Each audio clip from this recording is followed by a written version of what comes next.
In the spring of 2015, El Paso County experienced its fourth federally declared disaster in 4 years. Fires in 2012 and 2013, flooding in 2013, and this time record rainfall starting in May, resulting in more flood damage. Between May 4th and June 16th, heavy rains caused millions of dollars of damage to roads, bridges, drainageways, parks, trails, and facilities. Employees of El Paso County's Public Services Department were taken away from most routine road and bridge maintenance work to concentrate on areas hit hardest by the flooding.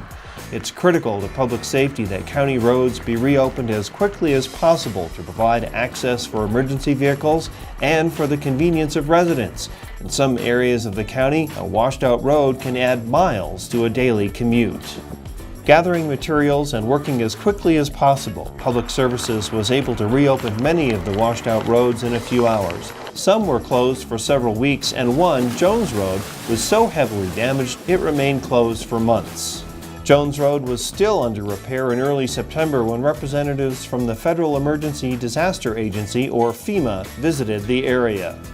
We will come out and we'll measure the damage, we'll measure the site, we'll visit all the available sites, and we'll take pictures. We will get GPS as our team does, and then we take that information, formulate a damage description. FEMA's DeLawrence Treadwell is on a team of FEMA representatives in El Paso County working to document the damage at all the sites and help determine what work needs to be done to rebuild after the disaster. The work needs to go beyond just putting it back together.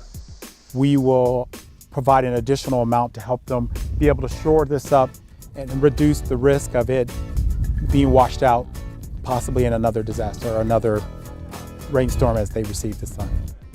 Working together with FEMA in these circumstances, El Paso County may be able to put disaster-qualified roads, trails, and drainage systems back better than they were before. We're doing some additional work to better make sure that this culvert stays in place longer than previous installations with some sheet piling, basically stabilizing the ends of the pipe better than just the embankment. County engineer Andre Bracken says sheet piling, long strips of metal which are used to essentially build a wall, will anchor the new culverts in place both upstream and downstream. Instead of 2 pipes running under the road, there will now be 3 to carry destructive stormwater under the road when the next major rainstorm hits. County staff works together with FEMA to assess the work that needs to be done and calculate the funding needed. We're going through the numbers, the cost estimates, so we're looking at materials such as how much pipe costs, the embankment work, sheet pile cost, all these items. El Paso County has to pay up front, and in the case of recognized disasters like this, FEMA will reimburse 75% of the cost after all the work is completed. The county may be able to find other sources for the remaining 25%, and other times the county may be responsible for the entire 25% match. For certain types of projects, 12.5%, half of the county match, may come from the state disaster fund. But state funds are not useful if they push total county revenues for the year over the so-called Tabor cap, thereby requiring a rebate to taxpayers.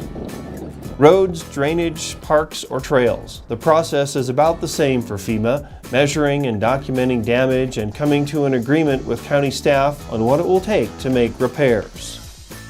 At the Hanson Trailhead along the Fountain Creek Regional Trail in Fountain Creek Regional Park, putting the trail back together is probably a bad idea.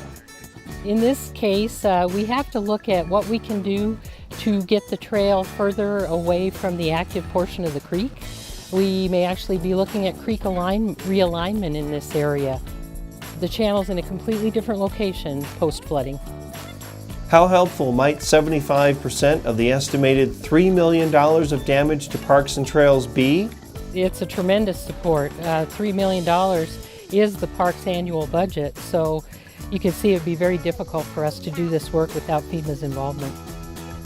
FEMA staff understands that roads, parks, and trails are all critically important as a community works to recover from a disaster. A lot of people don't think of a park and a recreation area as the most important of our public facilities, but it is, because it's for the whole welfare of the community. We want to bring that back as much as the broken roads and the broken bridges. It's part of the community's heart.